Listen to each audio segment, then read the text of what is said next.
প্রশংসা জ্ঞাপন করি সে মহান আল্লাহ তাবারক ওয়া তাআলার শাহী দরবারে, যিনি এই পরাধীন ভারতকে অত্যাচারী জালেম ইংরেজ শাসকের হাত থেকে ছিনিয়ে নিয়ে স্বাধীন করে আমাদের হাতে তুলে দিয়েছেন। অনন্ত লক্ষ কোটি দরুদ ও সালাম প্রেরণ করি বিশ্ব নবী হযরত মুহাম্মদ মুস্তাফা সাল্লাল্লাহু আলাইহি ওয়াসাল্লামের প্রতি। অতঃপর জানাই সমস্ত জাতি ধর্ম বর্ণ নির্বিশেষে সকলের প্রতি আন্তরিক ভালোবাসা, শুভেচ্ছা ও শ্রদ্ধা। বন্ধুগণ, আমরা সকলে জানি আজ থেকে প্রায় 72 বছর পূর্বে এই ভারতবর্ষ ছিল অত্যাচারী জালেম ইংরেজ শাসকের অধীনে। ইন্ডিয়া কোম্পানি ইস্যু করে ব্যবসা করার অনুমতি নিয়ে এই ভারতবর্ষে প্রবেশ করেছিল, কিন্তু তাদের উদ্দেশ্য ছিল ব্যবসা করা নয়, বরং তাদের উদ্দেশ্য ছিল ভারতবর্ষের মাল ধন দৌলত টাকা পয়সা শোষণ করে লুণ্ঠন করে নিজের দেশে নিয়ে যাওয়া। ক্রমশ তারা নিজের উদ্দেশ্যের দিকে অগ্রসর হতে লাগলো।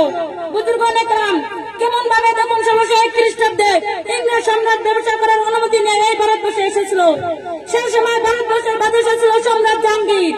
বাদশা তাদের মনোভাব বুঝতে না পেরে ব্যবসার অনুমতি দিয়েছিলেন এবং বাদশা তাদের প্রতি সুধারণা রেখে 500 বর্গ মিটার জমি এক একটি ইংরেজদের হুকুমতে ন্যস্ত করেছিলেন। কিন্তু তারা যে বেঈমান বিশ্বাসঘাতক নিমকরাম ছিল বাদশা তা জানতেন না। ক্রমশ তারা ভারতবর্ষকে কব্জা করে নিতে আরম্ভ করে দিল। 1717 খ্রিস্টাব্দে মাইসুর নামে জায়গাকে আয়ত্ত করে নিল এবং 1740 খ্রিস্টাব্দে 1757 খ্রিস্টাব্দে 3 জুন পলাশীর যুদ্ধে নবাব সিরাজউদ্দৌলাকে পরাজয় করে নিয়ে সাম্রাজ্যবাদী ব্রিটিশ অধিক শক্তির অধিকারী হন। এইভাবে তারা ভারতবর্ষকে আপন অধীন করে নেয়। তারপর তারা ভারতবর্ষের মাল ধন দৌলত টাকা পয়সা শোষণ করে লুণ্ঠন করে নিজের দেশে নিয়ে যেতে লাগলো।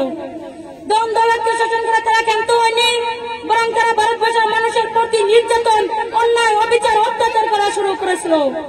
প্রতি দাঁড়ি পিছু 250 টাকা কর বসত আর নির্দেশ করতে বাধ্য করত এবং তারা ঘোষণা করে দিল ভারতবর্ষের মানুষের জনগণ হিসাবে ভারতীয়, আইন কানুন নিয়ম নীতি কালচার হিসাবে হবে ব্রিটিশ।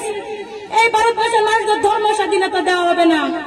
সেই চ্যালেঞ্জের মোকাবিলা করতে বিশ্ব বিখ্যাত পণ্ডিত দার্শনিক ভারতগুরু হযরত মাওলানা শাহ ওলিউল্লাহ রাহমাহুল্লাহ এর সুযোগ্য পুত্র শাহ আব্দুল আজিজ দেওলভী রাহমাতুল্লাহ আলাইহি যাদের মতো উচ্চকণ্ঠ ঘোষণা করে দিল সাম্রাজ্যবাদী ব্রিটিশ উত্তপ্ত বাজেয়াপ্ত করে।